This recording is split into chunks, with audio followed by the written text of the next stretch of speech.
Hey guys, what's up? My name's Rosie K, and here's part 2 of the Titans.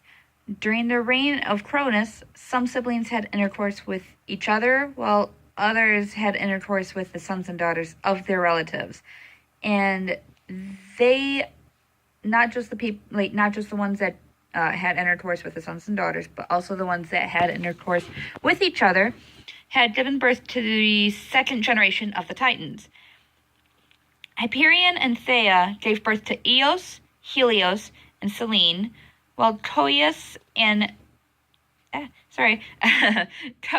Phoebe brought forth Leto and Asteria. Oceanus and Tethys gave birth to Oceanids and Potamoi, which are not referred to as Titans. But an Oceanid named Clymene helped Iapetus to continue the next generation and bore him Atlas, Prometheus, Epimetheus, and Menoetius. Sorry if I just bomb these names. Creus and his half-sister Eurybia, she was the daughter of Gaia and Pontus. They brought forth Astraeus, Pallas, and Persis. Yeah, can't read my own handwriting. Eventually, Cronus and Rhea gave birth to the undergods, which are known as the Olympians. That would be Zeus, Hades, Poseidon, Hera, Hestia, and Demeter. Coeus was the Titan. Oh, real quick. So now I'm going to go over what exactly the Titans were Titans of. So how the gods have their certain roles.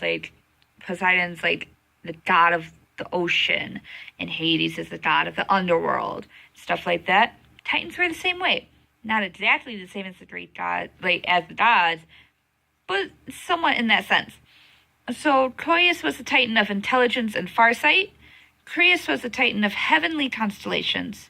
Cronus, who was the ruler, was the god, the Titan of time and the ages. Hyperion was the Titan of light. Iapetus was the Titan of mortal life and mortal lifespan.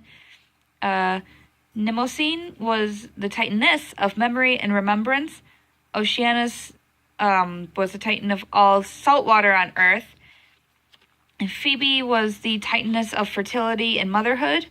Tethys was the Titaness of all the fresh water on earth. So her and Oceanus kind of went hand in hand because he was saltwater, she was freshwater.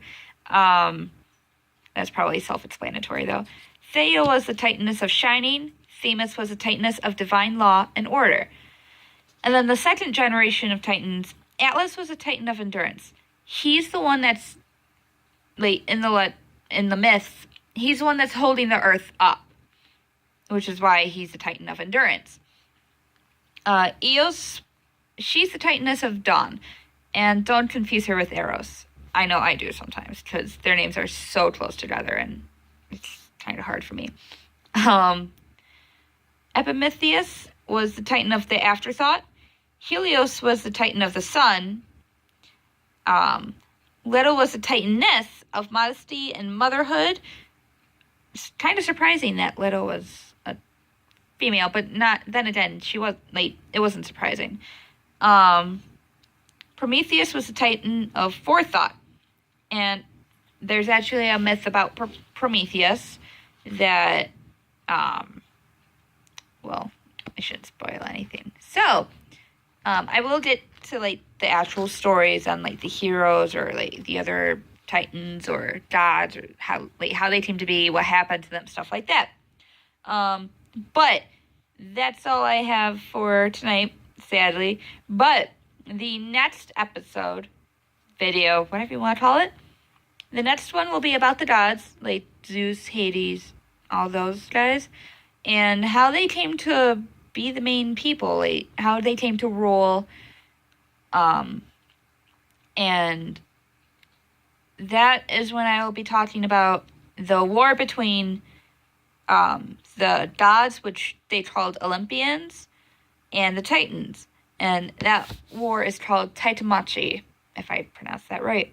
So All right, guys, have a wonderful day and stay lovely, lovely, my beautiful garden.